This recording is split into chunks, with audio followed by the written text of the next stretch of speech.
concerne, j'ai une philosophie très très simple. La femme dans la société a sa place, et à côté de celle de l'homme.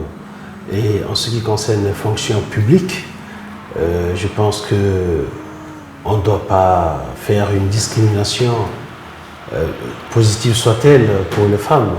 Les questions de parité, j'ai un point de vue un peu mitigé là-dessus. Moi, je pense que la parité ne doit pas se décréter. Sinon, nous aurons inversé les choses. Dans le métier de commerce, il y a plus de femmes commerçantes que d'hommes. Alors, où est-ce que vous allez ouvrir ce débat? Aller dans le jardinage, il y a plus de femmes que d'hommes. Alors, qu'est-ce qu'on fait? On réduit le nombre de dames et puis on ajoute les hommes pour qu'il y ait égalité, parité? Non, il faut arrêter ça. Ce débat, il faut le recadrer. Compétence égale, je dis bien compétence égale, fonction égale, salaire égal. C'est en cela qu'il y a, pour moi, l'égalité. Si nous commençons à faire l'inverse, nous risquons de placer les femmes au détriment d'un certain nombre d'hommes qui, eux aussi, ont des compétences, et nous allons soulever un autre type de débat. Les femmes qui le méritent seront à l'Assemblée. Les hommes qui le méritent seront à l'Assemblée. Les hommes qui le méritent seront au gouvernement.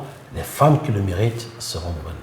Je pense que dans nos écoles aujourd'hui, quand vous rentrez dans une salle de classe, vous constatez avec beaucoup de plaisir qu'il y a plus de femmes qui sont à l'école que d'hommes, même au Congo. Alors, si les femmes sont compétentes, celles qui remplissent les critères, et méritent leur place, il faut. Alors, quitte à dire que désormais il y a parité, à savoir, je prends l'exemple d'école, s'il y a 10 postes, il y en a 5 pour les hommes, 5 pour les femmes, je pense que c'est à partir de ce moment-là que nous allons accentuer le problème. Celles sont compétentes, elles ont la place qu'il faut. Il y a des femmes chefs d'État qui l'ont mérité, qui ont bien gouverné. Il y a des femmes premiers ministres, il y a des femmes au gouvernement, il y a des femmes brillantes, chefs d'entreprise. Donc je pense qu'on n'a pas de souci à se faire là-dessus. Et ceux qui se gênent parce que c'est une femme, je pense qu'ils ont encore du retard. Je crois que le monde a évolué, la société a beaucoup évolué. Nous n'avons plus les critères de ce genre à manipuler.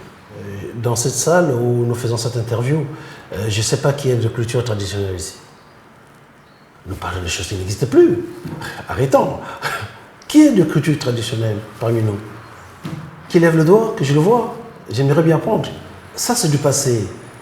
Nous avions des sociétés qui assuraient un certain équilibre, qui assuraient une certaine répartition des pouvoirs, qui avaient une organisation, et c'est cette organisation qui assurait l'équilibre de cette société.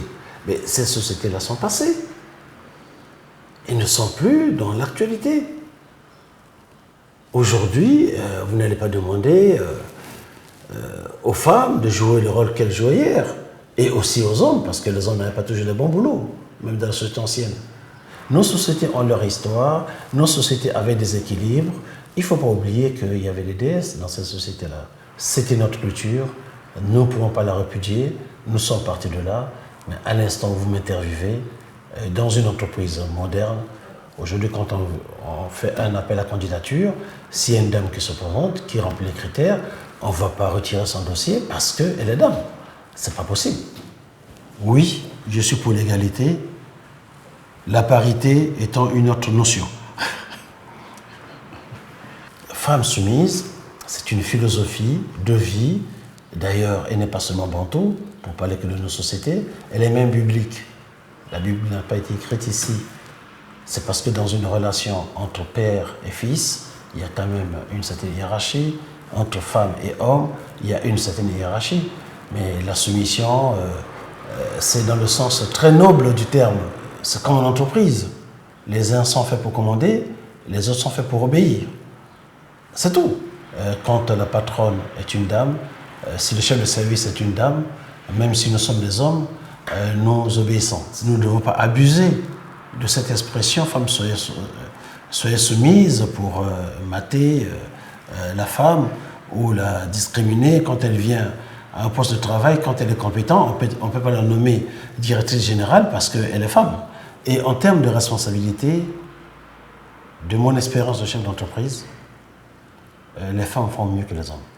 Je ne dirais pas que c'est dû à leur physique, c'est dû à leur sexe. Non. Moi, je pense que la société a évolué.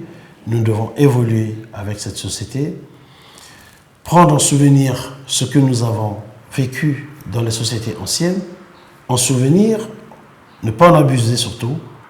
Nous devons vivre dans une société décomplexée. Je dis bien décomplexée. Le sexe ne doit plus être le critère dans l'emploi, dans l'attribution des fonctions. Nous n'avons pas besoin de le décréter, nous avons besoin de le vivre.